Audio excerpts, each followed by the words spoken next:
Gorgeous friends, welcome back to the podcast. On this episode of Leonie Dawson Refused to be Categorized, the podcast, we are going to be talking about a very special topic.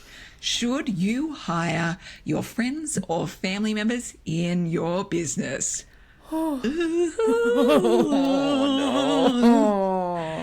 no. This is going to be a sticky one. This is going to be a hard one. I'm joined by my good mate and co-worker, Tamara Protassow Adams, and we're going to talk about all the ways that it can go wrong and all the ways it could possibly miraculously go right, and whether you should think about doing it in your own business. Now, I should give a little overview of Tam. Tam, how do you want to describe yourself, doll? Oh, that's a good question. So I am a writing mentor turned creativity coach. So I help women find out who they are and where their voice is and what is inside them wanting to get out. Mostly a book, because that's my kind of wheelhouse. So yeah, that's what I do. And I also work with and for Leonie. Yay! Whee! And where should people find you on the socials and the internets and the websites? So, thank you. I'm on Instagram at book.write with a WRITE.now. And I'm on Facebook as Tamara Protassow. And that's it. So, yeah. Nice. So, we want to give some background because obviously you're thinking, oh, great, Leonie's got a friend and a co-worker on this conversation, so we know where this conversation's going, and I want you to know right now, incorrect, you don't know where this conversation is going to go. So me and Tam met. We know exactly when we met because it's the same age as my youngest daughter. I just had my youngest daughter, who's now 11, and Tam was I don't like using the word fan, a reader, a person who followed my work and thought that was nice. I like that. And she reached out over email a couple of times saying, I'm going to be in your area. Do you want to meet up for a cup of tea? And I didn't reply the first time. And then a year later, when she was back in my area, she sent it again. And I was like, yeah, fuck it. Why not? So I put on a fan meetup, a reader meetup, or whatever, Leonie people's meetup. And Tam was there, and Tam sat across from me, and she sat down, and I thought, oh, that's my friend. I see you. And so it was just like this instant kindredship, and it was lovely. And then I just handed my baby over to her. And I'm also not somebody who just hands my baby over to people. But Tam just had such glorious energy. And I was like, take my baby. And Tam's also like a mama to two herself and a former doula. And so my baby fell asleep in her arms and was just like out for the count, having a lovely time. She was such a gorgeous pudding. Oh, she was such a gorgeous pudding baby. And so she just fat. zonked. It was so gorgeous. Yeah, she loved sleeping, that baby. Loved eating, loved sleeping, and just developing more chubby rolls in her wrists and her ankles, and it was scrumptious. She was edible. The first photo that we have together is like us in a group, and then my baby is asleep in your arms, just yes. And I'm like grinning, like I've just, like, oh, look at this baby fell asleep on me. Yeah, it was so lovely. It was so lovely, and it was during that time that and I was like, so tell me what you do. And you said, I'm an editor, because that was primarily what you were doing at that point, editing books. And you've edited heaps of books, including for Hay House and all different kinds of authors. And so I was like, oh, sweet, we'll probably work together. And so Tam ended up editing my books for years. She also edited the planner that we don't speak about anymore because... we do not. We do not. Or we put a trigger warning before we speak about it. We're like, trigger warning, I'm about to mention. Yes, this is right. TW. Planner, because through no fault of our own, 100%, absolutely, just due to a horrific situation, we printed a bunch of planners that were missing January 1st. And amazing. I still remember, like, when I out and just crying in a car because we'd spent like $500,000 on printing, and it was a real time.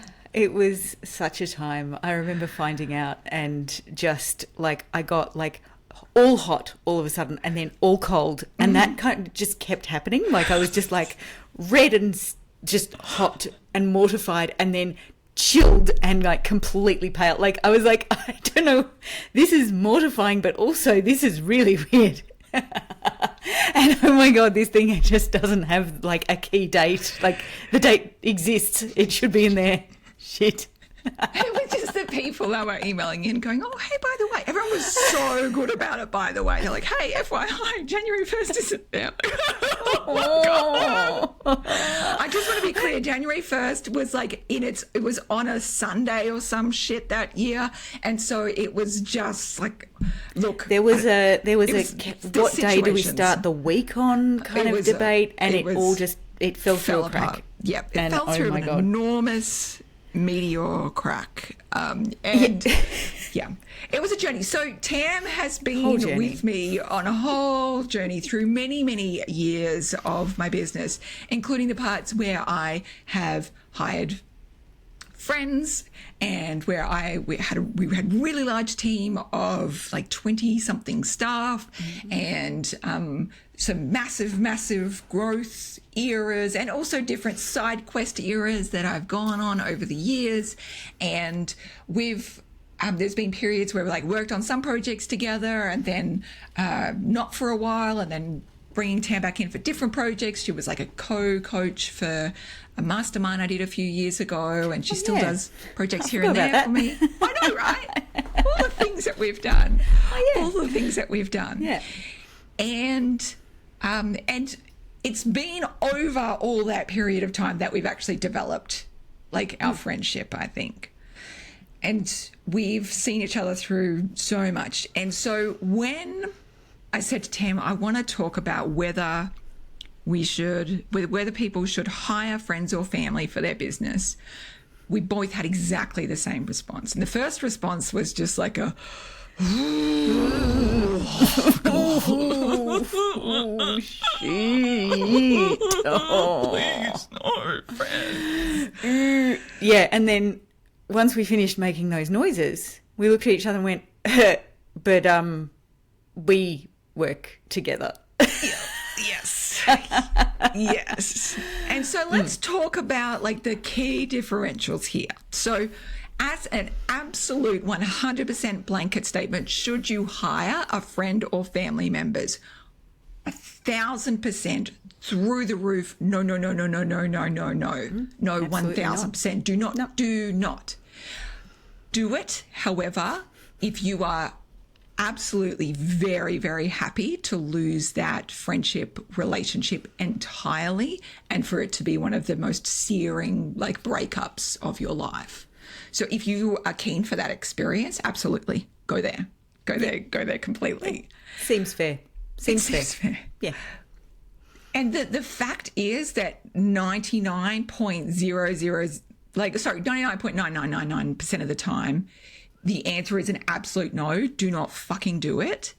And you will, however, every single person that's listening to this will think like, yeah, but that's like everybody else. I'm the 0.0001% that will make it work. We're all special. Come on. We're all so special. We're the exception. Come on. Because I want you to know that I absolutely thought I was the exception as well. Of course. Oh, man. And not just once either. Not just once. Over and over. Over and over. 3 times, friends. 3 times was the lucky charm for me to hire friends and to lose their friendship entirely and brutally and in heartbreaking circumstance. And I like to think of myself as somebody who has somewhat all right communication skills, somebody who is very, very happy to do personal development, somebody who's very willing to hire very expensive therapists and coaches to work with me and that person to work through those issues. And you will probably think to yourself as well, yeah, but like my friend is also like very emotionally intelligent and they also will be able to make this work.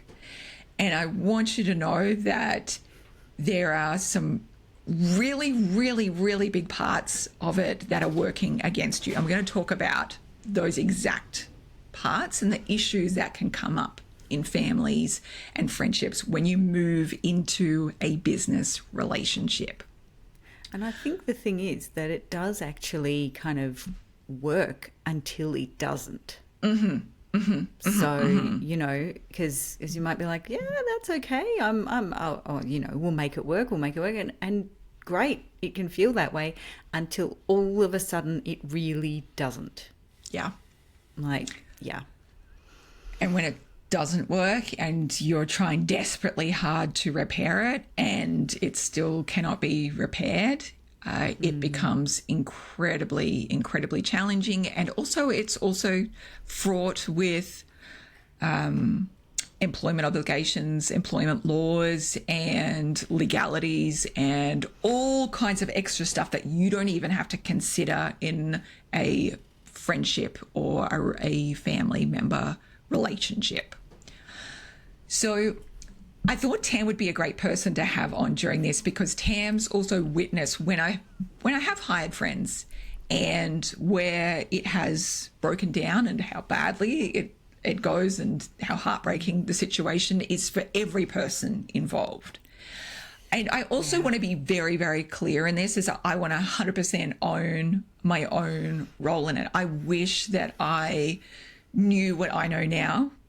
I wish that I had thought a lot more carefully about whether somebody was actually the right fit or not and wasn't kind of subsumed by my own optimism. I also wish that I had had even better communication skills around the difficult conversations part. And I wish that I'd had a mentor who would have been able to guide me through that particularly sticky situations at the time. And as much as I did hire mentors and coaches to try and help me through that situation, it wasn't able to help resolve it in a way for people to maintain a friendship, which is devastating. So Tam has seen all that experience and we thought, right, let's talk about where it can fall apart. So Tam, what was like the big things that you saw from your perspective? From where I sat at various points, the major things that fell down were around expectations and also communication. So expectations can cover all kinds of things, you know, about what the role is, about where your friendship extends into that role or where or not. And that brings up sort of boundaries that become really blurry.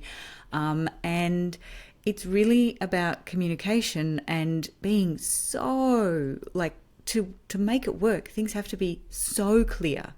Like you have to be so willing, and we'll go into all of that later. But when things aren't, and when everyone's just assuming they know what's been communicated, you know, that is such a foundation for it to work, that when it goes wrong, it goes ridiculously, horribly, almost slapstick wrong. Like people get the wrong end of the stick and it's like they just can't let go of the wrong end of the stick. And you can be kind of having this tug of war with the stick going, but hang on, if you just come around to the same side as me, we'll be on the same side of the stick and we'll pull together and it'll be great. But they're like, no, I've got a hold of the stick. You know, I can't let go of the stick. And you're sort of holding it so that things don't spiral out and people get flung off, you know. But everyone is so attached to that end of their end of the stick that, oh my God, it can get really messy in that way. So yeah, it's about expectations and communication really. And they're just, you know, as far as I have seen from my perspective, it's where the downfall comes, because there's that, you've already got that established relationship. So you've already, your friends or your family, and hopefully your friends within your family, you know, and you think, oh, this will be great because like then we get more time together.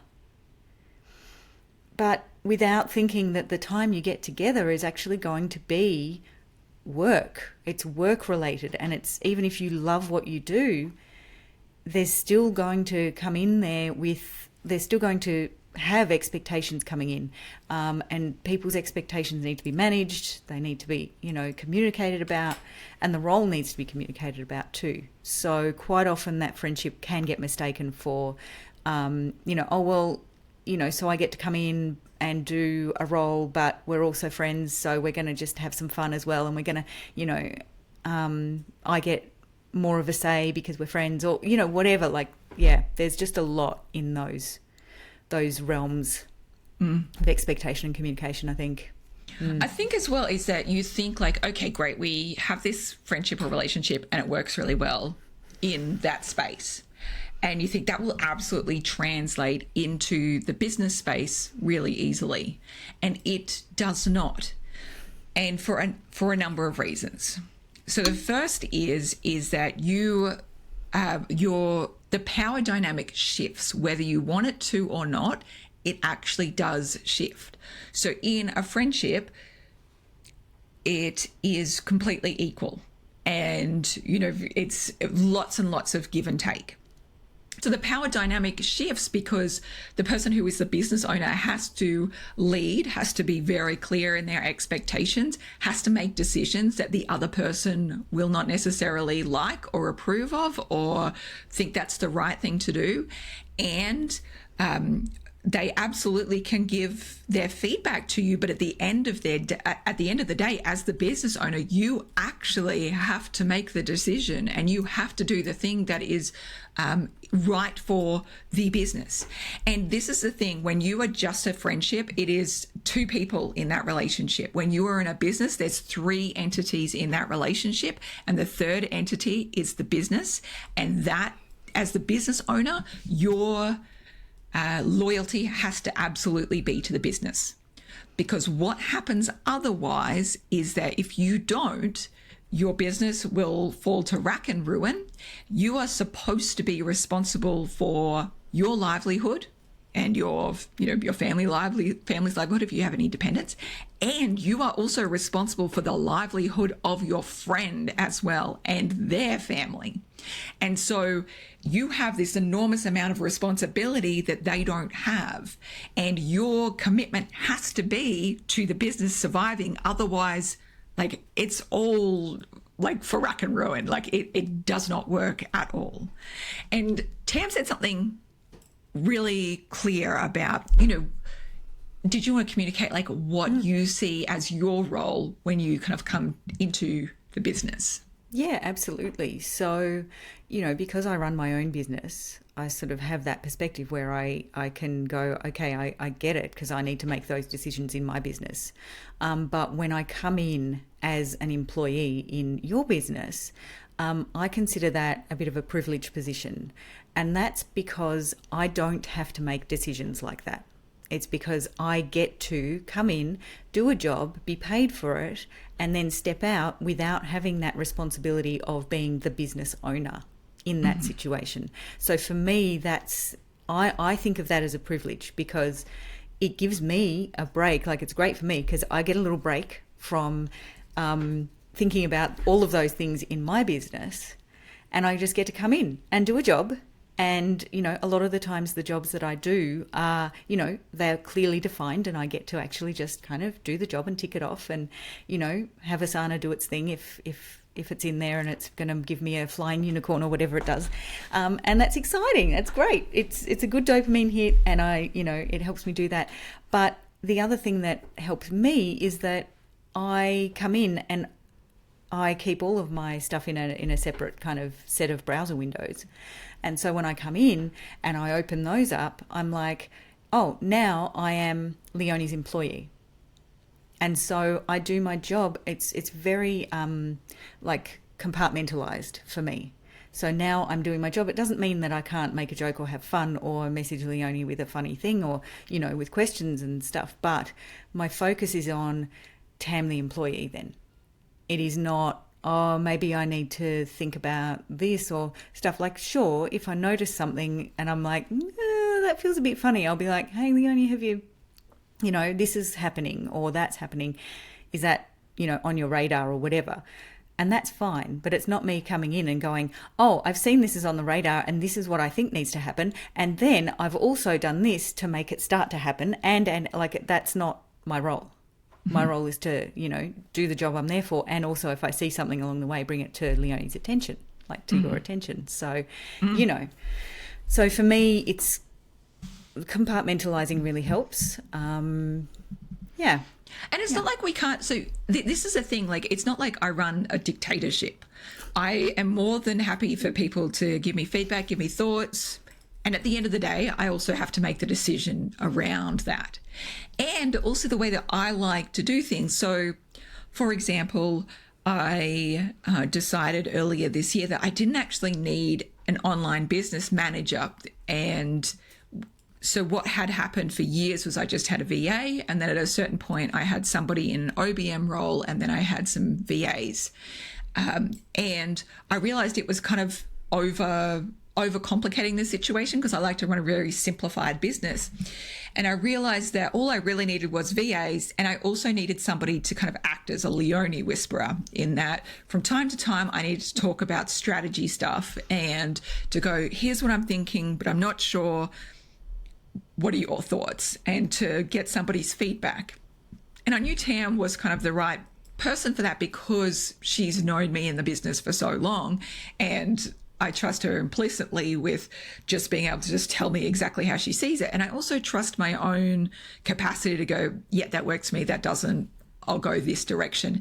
And I also know that Tam won't get her shit on with whatever direction I go. She'll offer up her opinion. Whatever path I take, she doesn't take it personally. She'll go, great or great. Yeah. Well, it's kind of, it's because it's not my business. And by that, I mean, it's not my thing to stick my nose into, but it's also not my business. It's not my business or my business. Like, it's just like, we're just talking about an interesting thing. And for me, it's more like, hearing about a little puzzle, and my brain will go boing, and it'll give me all kinds of ideas, and I'll just say them. And more often than not, though, it's just actually having the conversation that makes things clear. And then you just get to make your decisions based on stuff that realizations that have been had during the conversation, and that's great. That's great. Yeah. And I think the way that we set it up as well, I was like, Tam, this is what I'm thinking. Would you be open to something like this? Would you be open to exploring how this could work? And you were like, yes, I'm open to exploring how that could work. It's not like I said to you, Tam, I've decided this is what your role is now. No, that's right. That's right. And we had a lot of conversations around what it would be like to start with as well. Okay, well, let's not rush into this. Let's have a think. Let's see how we might want to work it. And, this is really important to me, or this aspect's really important to me. And, that's how we arrived at, the second something feels funny, something feels not right, the very second, the day that happens, we will message whoever it is, whether it's you or me. We've committed to going, I'm going to send you a message the second I feel really funny about something. Something just doesn't feel right, even if I don't know what it is. It's like, okay, I will then go, hey, I'm feeling weird about something, I don't know what it is, or I'm feeling weird about something and I think it's this, or whatever, and can we have a conversation? Which, and I think it's that commitment to absolute clarity of is everything feeling okay? If it's not, we need to get on it early, talk about it, figure it out, even if we can't pinpoint exactly what it is at that point in time. It's just super important for us that we do that, and that's that commitment that you talked about at the start, when we were like, okay, if we're going to work further, we're going to prioritize the friendship. And I think they're really important conversations to have. Yeah.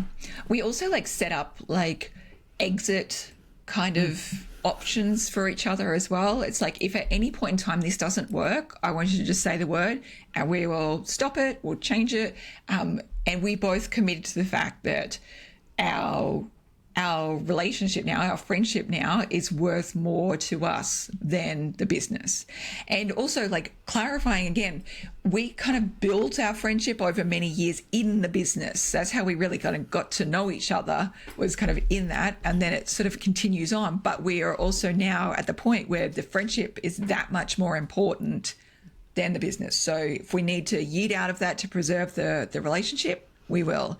And I also think it's testament to the fact that the amount of therapy and inner work that you have done, and that I've done as well, we're able to go like, hey, I'm not comfortable about this. And we've had tricky conversations where I've gone like, I don't want to talk to you about this, and this is really hard, but I feel like we have to, because otherwise we're going to have weird feelings come up. Can we please talk about the situation? 100%. Yeah. And also like emphasizing like, I love you. I want to like preserve our relationship. I'm feeling worried about this situation. I feel like what's needed to happen is this. How are you feeling about this? How can we make it feel good again? Yeah. And I think that that's what people don't talk about an awful lot is, and because if you'd said to me, how has it been? I would have been like, oh, it's been great. And it has, because we've been able to go, there's a difficult conversation that needs to be had, and one or the other of us will bring it up, and then we commit to having that conversation, and that can be really, really hard, really hard. And I think valuing the relationship enough to go to that place is key too, because sometimes people don't want to go to the hard places, and that just means that they don't. They're choosing to not go, and that means they're choosing to ditch that relationship. Yeah. Because going to the hard convo is, it's not all fun and games and fluffy bunnies. It is not. It is not. I think as well, like when you're thinking about transferring a friendship or a family relationship into a business situation, it is not an easy shift to make. And what you have to think instead is, would I marry this person? Because that's kind of the level of commitment that you need to have. That's the level of discernment and thoughtfulness around possible red flags, and about whether your actual like communication styles and work styles and ethics and values are going to align. Because all the things that you can get away with in a friendship, and all of the ways that your friend will like tell you all of the things that have happened, you're like, oh my God, I can't believe that's happened to you. That's awful. And then you get into a business situation and they're telling you like all of these things, and you're like, I can see all your fucking patterns so up close, and this is really challenging. Like, oh God, I'm now the asshole boss. When you've had a friend that's bitched about their asshole boss for like 10 plus years, and then you're the boss, and then all of a sudden you're like, oh, I'm the asshole boss now. I get it. Okay, I'm the now partner. I'm in that role. Why did I sign up? Why did I do that? Yeah. That's right. Yeah. Oh, yeah. Yeah. So all of the feelings become so much more intensified as well, because livelihoods are at stake, and that threatens, your Maslow's hierarchy of needs. It threatens not just like the upper levels, but your very like basic levels of fear. And also like all of your childhood stuff can come up. All of your like past wounds about bosses and co-workers can come up. Any places where you feel like you are empowered or disempowered or supported or not supported is all going to come up. And that's both for the person who's owns the business, and that's the person who's the employee as well. And, for me, when I look back at that situation, I so clearly see and how hard, the friends that I did hire, how hard they were trying and how much they wanted to make it work. And I see how hard I was trying and how hard I was trying to make it work, and how it became just this boiler of pressure when your money and your livelihoods are at stake, everybody's. And then the business owner has to make decisions, and not everyone supports those. And it becomes just a pressure cooker that can explode. And it is very challenging to even preserve a relationship during that. It's like can you preserve a friendship through a divorce? Because that's kind of what it's like to have to end a working relationship with somebody and do it with grace and ease. And it's I'm yet to see it done amazingly well with my own eyes. I have heard about it out there in mysterious places, but I have not witnessed it for myself. I've been watching a lot of Schitt's Creek. Yeah, and before we began this conversation, we were trying to think of people who we knew who had made this work, and there was a long silence. A long silence. We were like, hang on, surely. No, I know someone. I do. No, we don't. No, I do not. Yeah. So I don't personally know anyone either. Yeah. The only person we know is Denise Duffield Thomas, who works with her husband. I think it's when you're with your lifelong partner, it's a different situation because you've already married them. Ha! Yep. You already know all the ins and outs. That's right. Yeah. That's right. And Denise has been really also very open about like the work that it's taken for it to work for them as well. And the only like public person we know that's done it is Brene Brown, who works with her sister.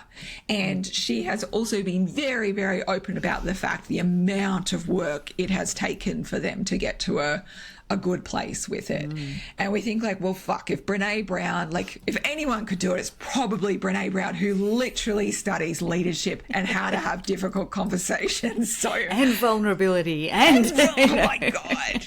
and shame and that's right. Get it, Brene. All the hard emotions. We're so proud of you. We're so proud of you. Yeah, we're so happy for you. Beacon on, my friend. Beacon on.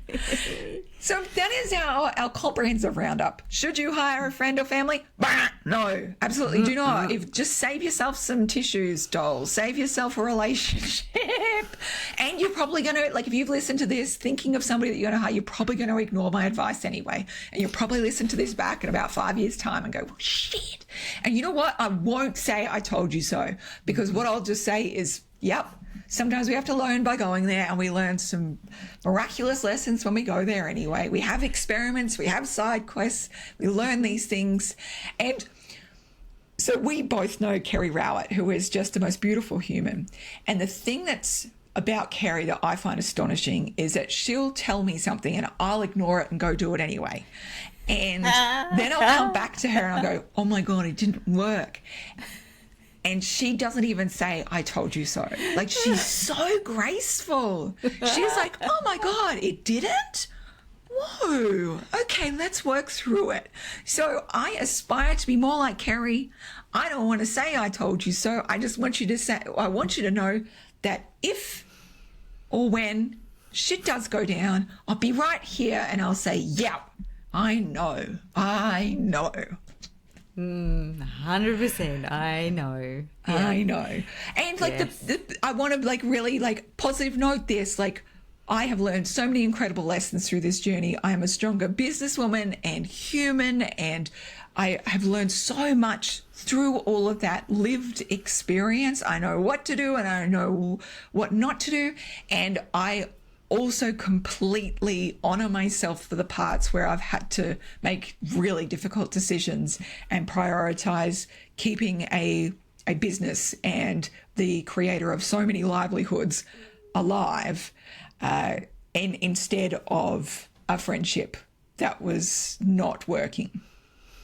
And I feel so grateful for the ways that I stood up to lead even through really challenging times, and I'm still so grateful for this adventure of business and the ways that I've been able to reclaim my business and make it shine and make it be everything that it was meant to be, and to be able to touch so many people's lives with as little behind the scenes pain and struggle and difficulty as I could possibly manage. So I'm grateful for it all.